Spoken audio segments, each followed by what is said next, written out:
the NFL draft is just a couple hours away by the time that this gets uploaded. And I'm so excited. I am so excited for this draft to happen because I am so sick and tired of the speculation. Don't get me wrong, speculation is one of the really fun things that anybody in the media can do. It certainly brings in the views.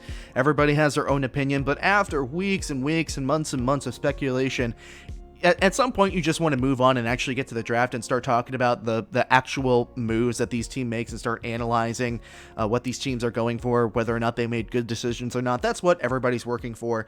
And I wanted to make an episode of the podcast yesterday. I was really wanted to, and something in my gut was telling me, no, you should wait. Something's going to happen. We're one day away from the draft. Something is going to happen. Something has got to happen at this point. And I don't know whether I'm just clairvoyant or I'm extremely lucky because something did happen, something materialized, and that materialization was the Broncos and the Panthers reaching an agreement on a trade that will send Teddy Bridgewater to the Broncos for a 6th-round pick. And the important thing to note here is that the Panthers will convert $7 million of the $10 million guaranteed into a paid bonus, leaving a 1-year, $3 million fully guaranteed contract for Denver to work with. So the big thing here is that Bridgewater's massive contract, which arguably was probably the worst thing about Teddy Bridgewater, was the fact that his contract was so massive and absolutely not worth the quality on the field that he was delivering. I think the Carolina Panthers paid $31 million for 15 games. Now, I'm no mathematician, but that is about $2 million per game, and that is a lot of money. That's a lot of money. A lot of money that was wasted, and granted, a 5-11 season for Carolina could have been much better given the amount of injuries that Carolina had, especially considering that Carolina was competitive in a lot of those games that they lost. They only lost a lot of those games by one score, maybe even less than 3 or 4 points at times as well. So they were very close from turning a 5-11 season into something that probably would have been a playoff season. So I don't really necessarily care about the what ifs. I care about the what now and what's going to happen moving forward. So, it's very rare when a trade leaves me asking a lot of questions. Now, normally I can see when a trade happens what the teams are going for, what they're trying to do. I can take a look at a situation and analyze it in an unbiased manner and say, okay, I understand, I see. Now, whether or not I agree with what's happening, that is a separate, end of the story or a separate part of the deal.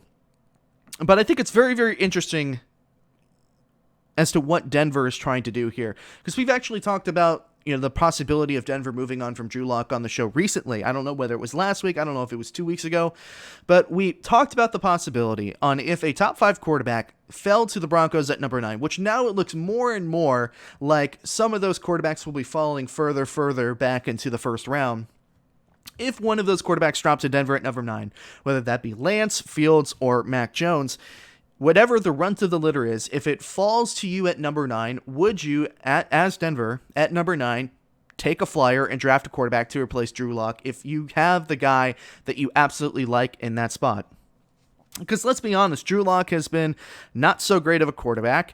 I don't necessarily like Drew Lock. I think he's got some potential, but I don't think he's really that great of a quarterback currently. I could see what Denver sees when they drafted him. I could see the flashes of brilliance for Drew Lock, but currently I think he's immature, and I don't think he has a lot to offer his team until he matures and kind of gets into the mindset of being a professional football player. Drew Lock is, without a doubt in my mind, the worst quarterback in that division, especially now that Justin Herbert has bursted onto the scene in Los Angeles. So not only do you have 2 really elite quarterbacks, and I would argue that at this point in time, Justin Herbert is elite. He's definitely top 10.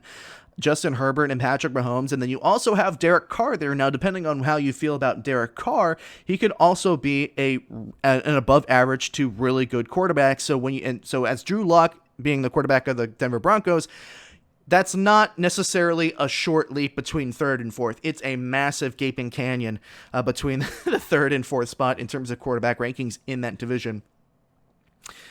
So we talked about whether or not the Broncos should move on from Drew Lock, and essentially what I said is, as much as I'm not really sold on Drew Lock, and even though I see his potential, I'm not sold on what I've seen from him so far. Even though I'm not sold on Drew Lock, I think I would probably give him another season, and you could address some of the other problems that the Broncos have and some of the other needs that they need, which they definitely need some offensive line help. And I suggested that they draft Rashawn Slater in the Hard-Headed Sports mock draft. I think Rashawn Slater is probably one of the best offensive line prospects in this draft. I think he'd be really good in Denver.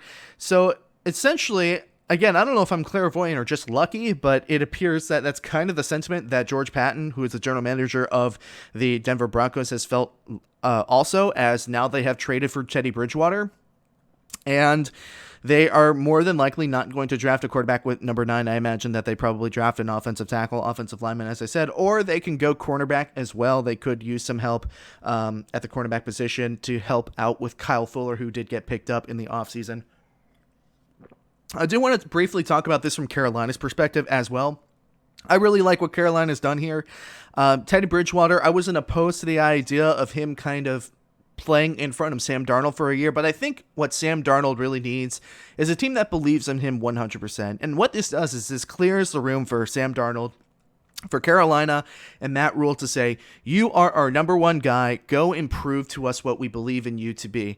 Go and prove to us that you are worth that draft selection. Go and prove to us that you are one of the best quarterbacks in the league. Prove to us that you can do it, and we will do our best to help you, and we will do our best to give you our utmost confidence, etc., etc. I think coming from a situation in New York, this is exactly what Sam Darnold needed, and as much as, I like Teddy Bridgewater, especially as a leader and as a person, and, the story that he's been through, I think it's very beneficial for him to move on from Carolina and Sam Darnold to be given complete control of the floor. So in that essence, I really like what Carolina has done here. They were also able to completely eliminate a lot of that contract, so good business. And it will allow Carolina to maybe open up some more options. Maybe they trade back now. Maybe they draft a defensive weapon. In my mock draft, I believe I had them taking Micah Parsons at 7, which is, in my mind, the best linebacker in the draft. So I really like what Carolina has done here. They've cleared the floor for Darnold to give him the true fresh start that he probably craves and requires, getting away from Gase, being given the opportunity to truly be the number one guy. And even though Sam Darnold was, quote unquote, the number one guy, it always felt like there was something up, whether it was the mono that he got, whether it was just the looming media presence in New York saying, well, look, New York is just failing horribly. Is it Darnold's fault? Is it Gase's fault? Who is it? Is he really the right quarterback for the Jets? I'm sure all that conversation didn't help Sam Darnold, and now that he's going to Carolina, I'm really happy that Carolina is giving him the floor, giving him the clean slate. Now, hopping back over to the Denver side of things, and then we'll wrap up the segment here. It's really interesting to me. It seems like they're kind of throwing themselves back into a QB carousel. I mean, Teddy Bridgewater is going to be a bridge quarterback. That's actually kind of catchy. Bridgewater, the bridge quarterback. It's going to be really interesting to see, how they handle that. Because essentially, I would imagine, and this is where I say, I have a lot of questions with this trade. I assume that they're saying with this trade, hey, Drew Lock, we're thankful for what you've done for us in the past, but we're needing to bring in some more competition. We need to have somebody else come in and try and win us some football games. I imagine that this is Denver admitting in some capacity that they don't think that Drew Lock is the future, because I think that Teddy Bridgewater is much better than Drew Lock is. Now, actually, if you look at the stats, they've had some pretty similar stats, but Bridgewater has an advantage in terms of a couple advantages. Now, both teams were 5-11. Both teams actually lost quite a few close games last season. The Broncos, you could make the same argument as you did for Carolina, that if a couple more things had gone their way, they would have had a better record and potentially could have been a playoff team. I'm not necessarily so sure about the Broncos, because the AFC was stacked last year, and if a 10-6 Dolphins team couldn't make it into the playoffs, there was no way that a 9-7 or 8-8 Broncos team could make the playoffs if they ended up winning more games.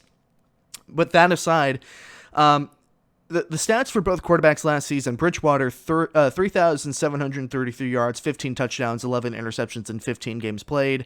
Drew Lock, 2,933 yards, 16 touchdowns, 15 interceptions in 13 games played. So obviously Bridgewater has a big leap over Drew Lock when it comes to yardage, in terms of how many yards he's thrown for. But the stats are mostly similar. I still think that Bridgewater is a better quarterback, just merely in terms of his experience and how he handles the locker room. But more or less, it seems like Denver is throwing themselves willingly back into a quarterback carousel for at least 1 or 2 more seasons while they wait for another quarterback to come along. And I understand why they feel the need to do that. They can definitely win off their defense, especially after acquiring Kyle Fuller. They can absolutely win off their defense. Von Miller's back. They've got a great defensive line. But they've been in a QB carousel ever since Peyton Manning retired, and whether it's been Paxton Lynch or Trevor Siemian or Drew Lock or now potentially Teddy Bridgewater, I just don't know. I have a lot of questions about this move. I understand why they're doing it, but just so many questions about what's going to happen and what could possibly happen, because maybe the locker room likes Lock, or maybe the locker room likes Bridgewater, or maybe it's a 50-50 split down the middle, and if your locker room is split 50-50, that's just going to really impede the development of your football team. A lot of questions. I have a lot of questions. And again, it's very rare that I struggle to find the light at the end of the tunnel for these teams when, analyzing why they're making these moves. And again, whether or not I agree with them, that's a completely separate story. But the questions that I have for Denver are going to be solved probably within the next 48 hours. And even for Carolina, I have some questions that are probably going to be solved in the next 48 hours. Do the Panthers even flirt with the idea of drafting a quarterback now that one of their quarterbacks was traded away? I wouldn't think so. Again, I like the idea of Sam Darnold getting a completely clean slate and getting a completely open floor, and Matt Rule and Carolina basically saying, hey, look, the floor is yours. Let's try and fix each other here. I like that idea, and I don't know how it would be received, especially by Sam Darnold, if they ended up taking a quarterback at number 8. Very, very interesting. This is I feel like this is going to end up being a good trade for both parties, especially more specifically for Denver in terms of what they gave up to acquire Bridgewater and the contract that he was on. They eliminated the contract. They only had to spend a 6th-round pick, and they don't have to worry about taking the right quarterback in the first round. They get some extra time to fill some other gaps in their team while they look for a quarterback elsewhere. And maybe Teddy Bridgewater ends up being the guy in Denver a couple seasons down the line anyways. And again, as I already said, I really like what this trade does for Carolina as well. What do you think about the trade between Carolina and Denver? Definitely type in the comment section down below. Let me know what you were thinking and if you think that one team won the trade over the other.